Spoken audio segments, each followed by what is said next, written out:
Hello दोस्तों, आप सभी का स्वागत है क्रिस्टल ऑल स्टडी में। This side your history mentor for CUET general test as well as for history domain, Pushpen Singh sir. चलिए आज हम यहाँ पर स्टार्ट करेंगे। हमारा जो लेक्चर है लेक्चर नंबर 5, विजयनगरा एम्पायर को देखेंगे और थोड़ा बहुत देखेंगे बहमनी किंगडम को एज वेल। ठीक है। और ये प्लेटफॉर्म हमारा बहुत ही खूबसूरत platform crystal All study, please इसको सब्सक्राइब कर लीजिएगा। चलिए without wasting much time let's begin. तो इससे पहले हमने कवर करा था दिल्ली सल्तनत को पूरा। ठीक है। और हमने ये देखा था कि दिल्ली सल्तनत के दौरान ही जब मोहम्मद बिन तुगलक रूल कर रहा था, उसी समय क्या होता है कि साउथ इंडिया में बहुत सारे एम्पायर बनना स्टार्ट हो जाते हैं, जैसे कि वारंगल, उसी के साथ बहमनी किंगडम और उसी के साथ साथ विजयनगरा एम्पायर।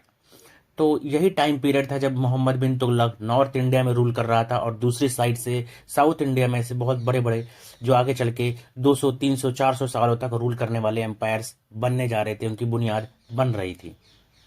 और उनमें से एक था विजयनगर एम्पायर। विजयनगर एम्पायर की स्थापना 1336 में होती, 1336 में, जिस समय उत्तरी भारत में मोहम्मद बिन तुगलक, जो कि तुगलक वंशज था, वो राज कर रहा था। ठीक है। उसी समय विजयनगर एम्पायर की स्थापना होती है साउथ इंडिया में। इसकी स्थापना कौन करता है? दो लोग करते हैं, हरिहर और बुक्का। कौन करता है? हरिहर और Bukka. This empire was established by Harihara and Bukka. Harihara and Bukka ये जो थे, ये पहले काकाटिया एम्पायर था। ठीक है। उनके अंदर एज अ फ्यूडेटरी काम करते थे कि हाँ ठीक है, आप हम ये संभाल लेंगे, लैंड वगैरह ये सारा चीज संभालना उनके अंदर रहता था, हरिहर और बुक्का। बाद में इन्होंने अपना खुद का एक एम्पायर शुरू करा, विजयनगर एम्पायर। ये जो एम्पायर है कहाँ पे? ये है डेक्कन में है। डेक्कन डेक्कन डेक्कन इंडिया में ये लोकेटेड है और बहमनी किंगडम के साउथ में बिल्कुल रहता है। ठीक है। अगर इस पूरे एम्पायर को, विजयनगर एम्पायर को आपको बांटना है तो ये 5 हिस्सों में बांटा जा सकता है। 5 नहीं, सॉरी, 4 हिस्सों में बांटा जा सकता है। सबसे पहला आपका आता है संगम डायनेस्टी, देन फिर यहाँ पर सलूफ डायनेस्टी, देन यहाँ पर तुलुव डायनेस्टी और चौथा यहाँ पर अराविडू डायनेस्टी। ये 4 डायनेस्टीज आती हैं किसमें? विजयनगर एम्पायर में। जैसे कि दिल्ली सल्तनत में आपने पढ़ा था 5 डायनेस्टीज को। ठीक है। दिल्ली सल्तनत में आपने 5 डायनेस्टीज को पूरा पढ़ा। उसी तरह विजयनगर एम्पायर में आप पढ़ेंगे 4 डायनेस्टीज को। और इनमें वन ऑफ द जो मोस्ट इंपॉर्टेंट रूलर था वो कौन था? कृष्णदेव राय। कृष्णदेव राय। ठीक है। चलिए बिगिन करते हैं संगम डायनेस्टी से। संगम डायनेस्टी का जो टाइम पीरियड रहता है वो रहता है 1336 से 1485 के बीच में। ठीक है। इसकी स्थापना कौन करता है? हरिहर वन और बुक्का वन लेड द फाउंडेशन। और इसी के कारण बीच में फिर बहुत from the very beginning the जो कॉन्फ्लिक्ट्स होते थे, जो झगड़े होते थे, किसके साथ होते थे? बहमनी किंगडम को। किस चीज को लेके? रूल करने को लेके। ठीक है। रूल करने को लेके। ठीक है, ये हमारा एरिया है, या हम यहाँ पर रहेंगे। ठीक है। ये इंपॉर्टेंट है आपके लिए।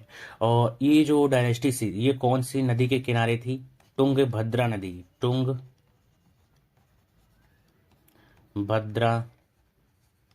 रिवर। ठीक है। और इनकी कैपिटल क्या थी? इनकी कैपिटल थी हम्पी। ये आपको दोनों चीज बिल्कुल याद रखनी है, जो कि आपके स्वीट के एग्जाम में पूछा जा सकता है। हम्पी और तुंगभद्रा दोनों इनसे लेना देना है, विजयनगरा एम्पायर से। हरियर and Bukka were the founders. किस चीज के फाउंडर थे? विजयनगरा एम्पायर के ये फाउंडर थे। ठीक है। Strengthen Vidyanagar remaining it as Vijayanagar. और इसके बाद फिर ये चलता रहता है। हरिहर के बाद बुक्का वन आता है, बुक्का वन के बाद हरिहर टू आता है। हरिहर टू ने किस किस चीजों में फोकस करा? उसने इरिगेशन पे फोकस करा, उसने तुंगभद्रा पे डैम बनवाए। ठीक है। और इसी के समय पे निकोलो दी कोंती आया था किसके कोर्ट में? विजयनगर वाले कोर्ट में। किसके? हरिहर टू। हरिहर, ये आपको बिल्कुल याद रखना है कि हरिहर टू के कोर्ट में ही आया था कौन?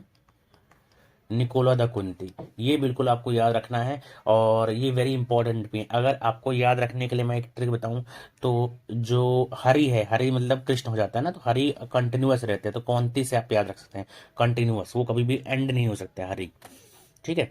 तो इसलिए आपको याद रखना, इस तरह आपके लिए हिंट है ये। हरिहर 2 के दौरान कौंती आया था। कौंती कौन था? निकोलो दी कौंती। ठीक है। हरिहर 2 के बाद नेक्स्ट रूलर बनता है देवराय 1। देवराय 1 का टाइम पीरियड रहता है 1406 से 1422, जो आपको याद नहीं करना है, लेकिन हाँ आपको ये याद रखना है कि इरिगेशन वर्क्स में इसने बहुत ज़्यादा काम किया था और डैम्स बनवाए थे। ठीक है, तुंगभद्रा रिवर के आसपास। देन आता है देवराय 2, जिसको हम प्रौद देवराय से नाम से भी जानते हैं। किसको जानते हैं? प्रौद देवराय के नाम से देवराय 2 को। इसका टाइम पीरियड रहता है 1423 से 1446। 1423 से 1446। और ये मुस्लिम कैवलरी एंड आर्चर्स, इसने दोनों को, मतलब ये आप कह सकते हो कि इसने मल्टीपल रिलीजन्स को रिस्पेक्ट किया। ठीक है, ये आप कह सकते हो बहुत ज़्यादा सेक्युलर था। इसके में मुस्लिम्स भी रहते थे और हिंदू भी रहते थे। हिंदू तो खुद था तो हिंदू तो रहेंगे, लेकिन प्लस इसके साथ मुस्लिम जो कैवलरी थी, जो आर्चर्स थे, उसने उनको भी इन्वॉल्व करके रखा था अपनी आर्मी में। और इसी देवराय 2 के समय पे कौन आता है, ये काफ़ी इंपॉर्टेंट है, अब्दुल रज्जाक। अब्दुल रज्जाक। ठीक है, अब्दुल रज्जाक। अब आपको कैसे याद रखना है, तो आप याद कर सकते हो, अगर कोई देखिए देव होता है, ठीक है, तो एक देव के अंदर बहुत सारे राज छिपे होते हैं। ठीक है, तो आप याद रख सकते हैं कि देवराय देवराय था, तो अब्दुल रज्जाक रज्जाक उनके अंदर आया था। और ये मुस्लिम्स को भी बहुत ज़्यादा सपोर्टिव भी था, मतलब सारे रिलीजन्स की रिस्पेक्ट करता था। इससे भी आप याद रख सकते हैं कि अब्दुल रज्जाक जो था वो देवराय 2 के समय पे था। ये आपको बिल्कुल याद रखना है। फिर यहाँ से आता है हमारा सलूफ डायनेस्टी की शुरुआत हो जाती है देवराय 2 के बाद से। मतलब बहुत सारे देवराय 2 के बाद, देखिए देवराय 2 के बाद बहुत सारे वीक रूलर आए, जो आपके लिए इंपॉर्टेंट नहीं है कि हाँ पढ़ा जाए। जो इंपॉर्टेंट था आपको पढ़ा दिया है। और इसके बाद फिर हम पढ़ेंगे Saluva dynasty. Saluva dynasty was established by Saluva Narasimha. ठीक है, सलूफ नरसिम्हा। और इनका टाइम पीरियड क्या रहता है? 1486 से 1505। 1336 से 1486 संगम डायनेस्टी। देन सलूफ डायनेस्टी 1486 से 1505। ठीक है। और सबसे पहला इसका फाउंडर था सलूफ नरसिम्हा। उसके बाद आते हैं तिरुमाल और Immadi Narasimha were under the regency of Narasa Nayaka. मतलब नरस नायक करके एक ये होता है ना, जो देखभाल करता है किंगडम की, पूरा संभालता है पूरा, जैसे as a prime minister work करता है, हर चीज वही देखता है। तो नरस नायक था। कौन थे रूलर्स? तिरुमल और इमादी नरसिम्हा। वास्को डिगामा जो 1498 में आया था, वो किसके समय पे आया था? सलूफ डायनेस्टी में आया था। ये आपको याद रखना है। ठीक है, सलूफ डायनेस्टी में वो आया था, इमादी नरसिम्हा के दौरान। ये दोनों किसके अंदर थे? रीजेंट ऑफ नरस नायक।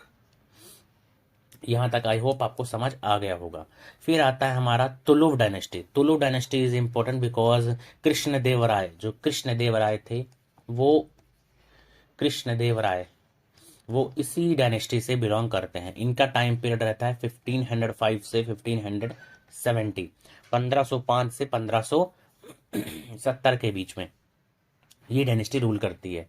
इसके जो वीर नरसिम्हा सक्सेडेड इमादी नरसिम्हा, तो इमादी नरसिम्हा को हरा के असैसिनेशन उसका हो गया था। कौन बनता है? वीर नरसिम्हा। वीर नरसिम्हा किंग रूलर बनता है। ठीक है, और इसका बहुत शॉर्ट स्पैम रहता है 1505 से 1509। देन उसके बाद कृष्ण देवराय बनता है। किसके सपोर्ट से बनता है? Saluva Timma's support and expanded Vijayanagara's influence significantly. ये 20 साल तक के लिए रहता है, 1509 से 1529 तक। और इसने काफ़ी चीज़ें, बहुत बड़ी बड़ी चीज़ें करी, जैसे कि इसने काफ़ी प्रोमिनेंट स्ट्रक्चर्स बनाए। विजय महल बनाया, हजाराराम टेम्पल बनाया और वित्थल स्वामी टेम्पल। ये सारे जो प्रोमिनेंट स्ट्रक्चर्स थे कहीं ना कहीं इसी के दौरान बने थे। ये भी आपको याद रखना है। विजय महल, हजाराराम टेम्पल, वित्थल स्वामी टेम्पल, ये भी आपको याद रखना है कि सारे जो टेम्पल्स हैं या फिर महल हैं, ये किससे रिलेटेड है? विजयनगरा एम्पायर से। किससे रिलेटेड है? विजयनगर एम्पायर से। ठीक है, ये आपको बिल्कुल याद रखना है कि विजयनगर एम्पायर के दौरान ये सारी चीज़ें थी। देन स्टार्ट होता है हमारा इसका जो था Krishnadevaraya. Krishnadevaraya as a poet भी वर्क करता था। ठीक है, बहुत ज़्यादा ये लिखने में पढ़ने में इंटरेस्टेड था, तो इसने काफ़ी वर्क किया, जैसे कि अमुक्त मल्यद। अमुक्त मल्यद एक वर्क इसका ये था, और दूसरा इसने जामवती कल्याणम, दो चीज़ें इसने लिखी। ये आपको याद बिल्कुल रखना है। अमुक्त मल्यद तेलुगु में एंड देन जामवती कल्याणम संस्कृत में। कैसे याद रखेंगे? अमुक्त मल्यद। ठीक है, अमुक्त मल्यद। तो मल्यड मतलब क्या हो जाएगा, देखिए कल्याणम, कल्याणम आपको नाम से ही पता लग रहा होगा कि यार ये संस्कृत है, तो ये संस्कृत में है। और मलयालम एक लैंग्वेज होती है, उसी तरह तेलुगु एक लैंग्वेज होती है, तो आप जोड़ सकते हैं लैंग्वेज लैंग्वेज। अमुक्त मल्यद और जामवती कल्याणम, ये दोनों चीज आपको याद रखना है बिल्कुल। देन हमारे पास इसके कोर्ट में बच्चों बहुत सारे, मतलब 8 ऐसे थे जो बहुत ज़्यादा सेलिब्रेटेड तेलुगु पोइट्स रहते थे, ठीक है। तेलुगु पोइट्स रहते थे, उनको क्या कहा जाता था, अष्टदिग्गज, अष्टदिग्गज, ये आपको बिल्कुल याद रखना है। सबसे पहले आपको याद रखना है कि इसने दो चीज़ें लिखी थी, दो किताबें लिखी थी। क्या क्या लिखा था, इसका जो वर्क था वो दो था। पहला अमुक्तमल्यद और फिर जामवती कल्याणम। अमुक्तमल्यद कौन सी भाषा में था, अमुक्तमल्यद था इसका तेलुगु भाषा में, ठीक है। मल्यद और तेलुगु आप याद रख सकते हैं। देन आता है जामवती कल्याणम, जामवती कल्याणम लिखा गया था संस्कृत में, किस में लिखा गया था, संस्कृत में, ठीक है। तो we can say that Krishna Devaraya was a great scholar and also in his court को इन हिज कोर्ट क्या थे वहां पर, अष्टदिग्गज थे। अष्टदिग्गज वो थे, ग्रुप ऑफ 8 स्कॉलर्स थे जो कि किसके कोर्ट में रहते थे, कृष्ण देवराय के कोर्ट में रहते थे, ठीक है। ये आपको बिल्कुल याद रख लेना है। इसी में से एक तेनाली रामकृष्णा भी था, तेनाली, ये आपको याद रखना है कि तेनाली रामकृष्णा किसने कोर्ट में था, कृष्ण देवराय के कोर्ट में था, तेनाली रामकृष्ण, ठीक है। ये बिल्कुल आपको याद रखना है, तेनाली रामकृष्ण किसके कोर्ट में था, इन्हीं के कोर्ट में था।